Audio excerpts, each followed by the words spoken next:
Okay, it's been a long time since I've done a video. I kind of got distracted by various things, work and other stuff, so I'm back, but I've no idea where I was.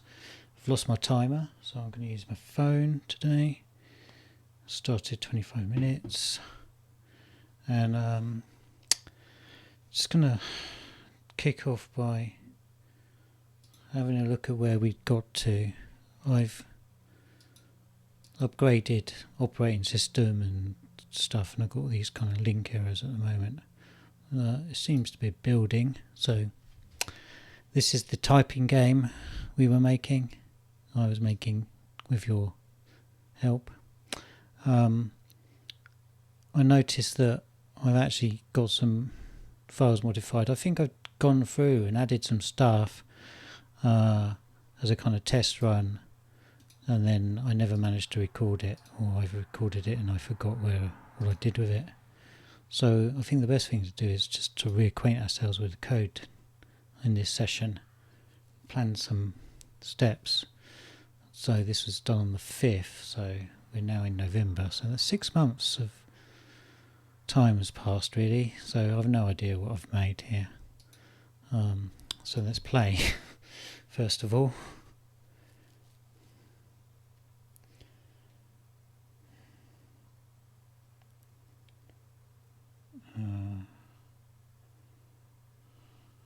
Wait for it to start.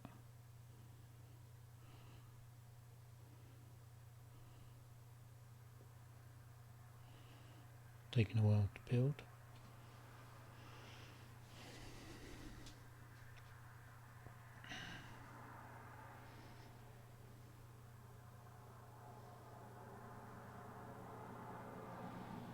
Here we go. Right, it's a typing game. Press start. I probably want to get rid of this menu bar. Okay, so the wave has come in. Remember that much. Underscore is a space. You have to, as you get more letters, so it looks like the word per minute is going up every time I get a letter.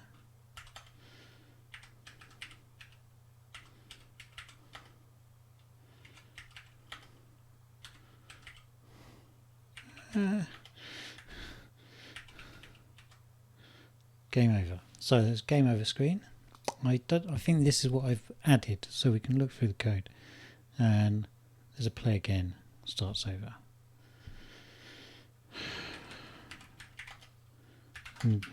So sort of a game. At least the start of one.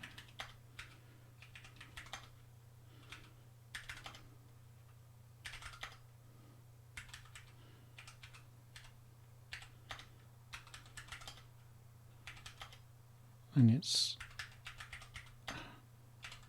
text is its words in inverted commas are derived from the Daring Fireballs website, if I remember correctly. Let's go back to the code. So yeah, we use a Markov text generator,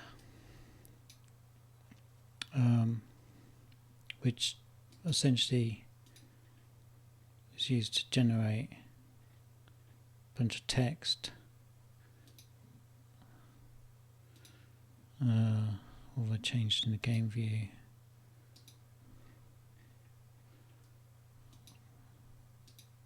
Can we not just show the change? Oh, what version of Xcode am I in? 13. Okay.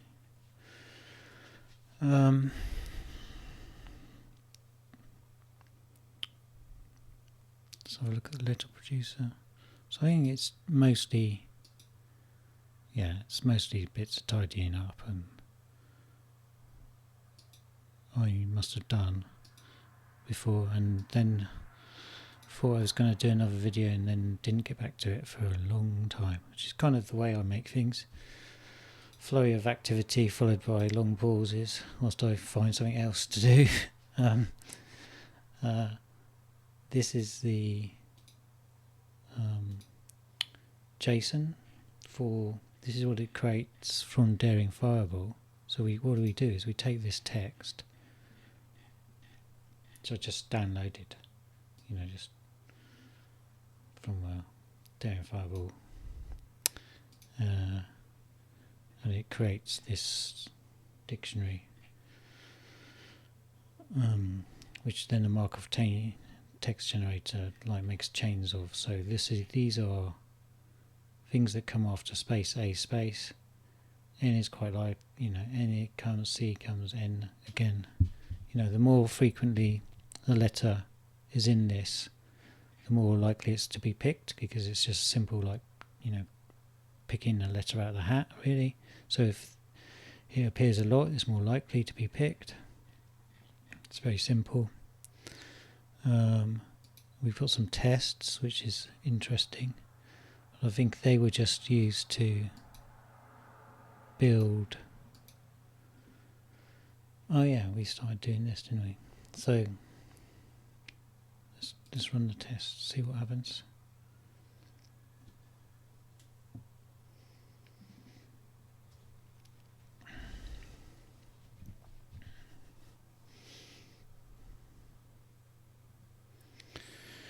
Tests are really good if you need to reacquaint yourself with code that you wrote 6 months ago and can't remember. So that's all. These are passing, and if I've named these nicely, then then we know what it's testing, and therefore what we're expecting to happen. If I run the test playground, this is what I use to kind of try stuff out. So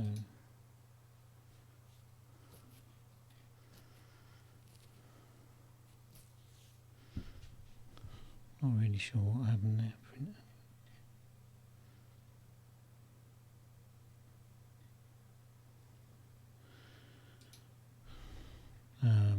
We're using a test to generate the file, the JSON file, so we can generate this JSON file, which we then use in the game. Right. And then if we go to is it the app view? Yeah, that's what we've got. Just a couple of actions. Game over action was the one that was added. Game over state was the state that was added. So this app state appears to be a root or some sort, and I bet you can't have game and game over at the same time, because that wouldn't make much sense. So we could improve that. Let's have a look. Yeah, so we got these.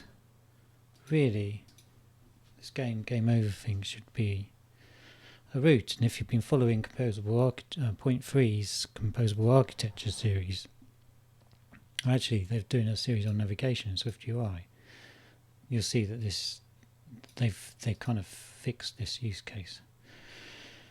The idea is game and game over are mutually exclusive, but they could actually be valid at the same time here, which I don't think is right.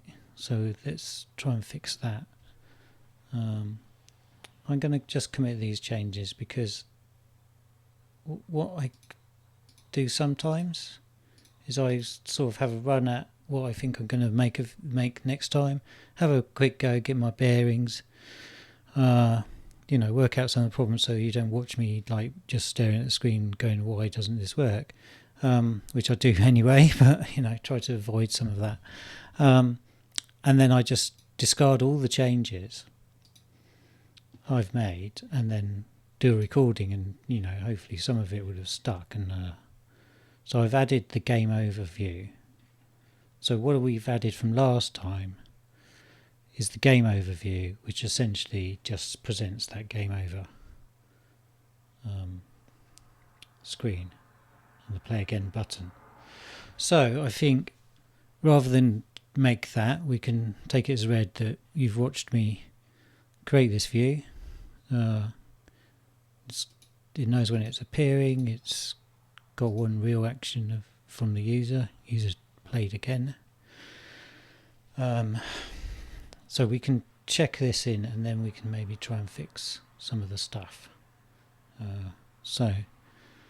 That'll be it for this episode. Short one, whilst we get our bearings with where we got to after 6 months. And I think I've got an idea now, and we'll try and fix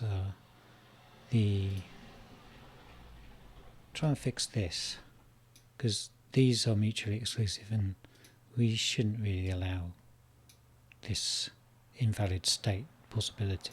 So that's what I'm going to do. So thanks for bearing with me and waiting such a long time. Hopefully the next one will be available sooner than 6 months, and see you then. Bye.